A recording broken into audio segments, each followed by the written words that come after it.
Hi everyone, today in my lecture series we are just going to see in detail about the cryptography and cybersecurity. Cryptography and cybersecurity, we are just going to see about the security attacks, services and mechanism. In my last lecture series we have seen the outline of this. Now we are just going to see in detail, that is classification of OSI security architecture. Mainly involves security attack, security mechanisms, security services. Let's see. Security attack. Security attack is a process of gaining and access of data by unauthorized users. It mainly includes accessing the data, modifying the data, destroying the data. All these three things comes under the security attacks. Security attacks generally consist of passive attack as well as active attack. Let's see what is passive attack. In passive attack, no data modification will be done.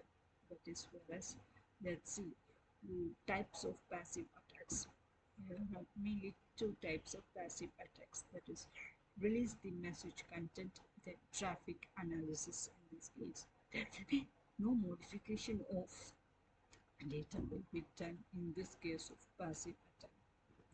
Let's just release the message content.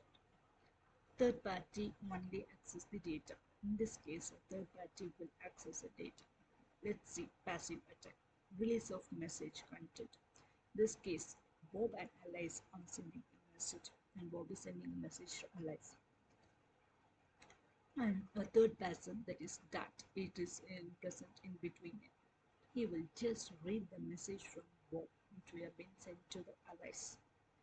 Alice will think that only Bob has sent the message. He will not do any modification, but he'll send the message to Alice.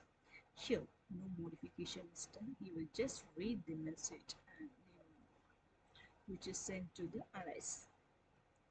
Next is traffic analysis. Analyzes the traffic and modifies the data that has to be used, mainly used for analyzing the data. Here it consists of when a Bob is sending a message to Alice. In this case, traffic will be arced, and here the analysis of the traffic will be taken place and modifies the data that has to be used. Here, hacker will modify the data which has been sent to the Alice. Next is active attack. In active attack, data modification will be done. Let's see what are all the types of active attacks. Active attacks are masquerade, data modification, raping, and denial of services. Let us see masquerade. Masquerade means sender sends the message and the receiver, but the third party, that is unauthorized user, access the data and modifies the data and send it to the receiver in the name of the sender. Okay, let's see the example. Active attack, that is masquerade. Here, as I said, Bob is sending a message to Alice. In this case, Dot is present in between them. He will just in a passive attack, what he did is he will just read the message, whereas in active attack, here he will read the message and then he will modify the message and he will send it to the Bob.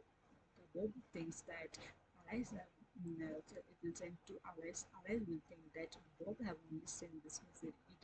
She doesn't know that Dot has sent the message. This is in the case of masquerade. Next is data modification. Data modification in the sense that third party access the data that is sent by the sender to the receiver. Here, the third party modifies that data and sends the data to the receiver. Okay, he will modify data and then he will send it to the receiver. Same as masquerade. Bob sending to Alice. In that case, that will modify the data. Only modification will be done here. Without modification, he will send any message. The hacker is going to modify the message. Next is raping. repayments. Receiver receives that the data twice. Receiver will receive the data twice. That is, sender sends the message to receiver as well as the third party access the message and modification will be done. Then the third party will send it to the receiver. Or the receiver doesn't know the original message.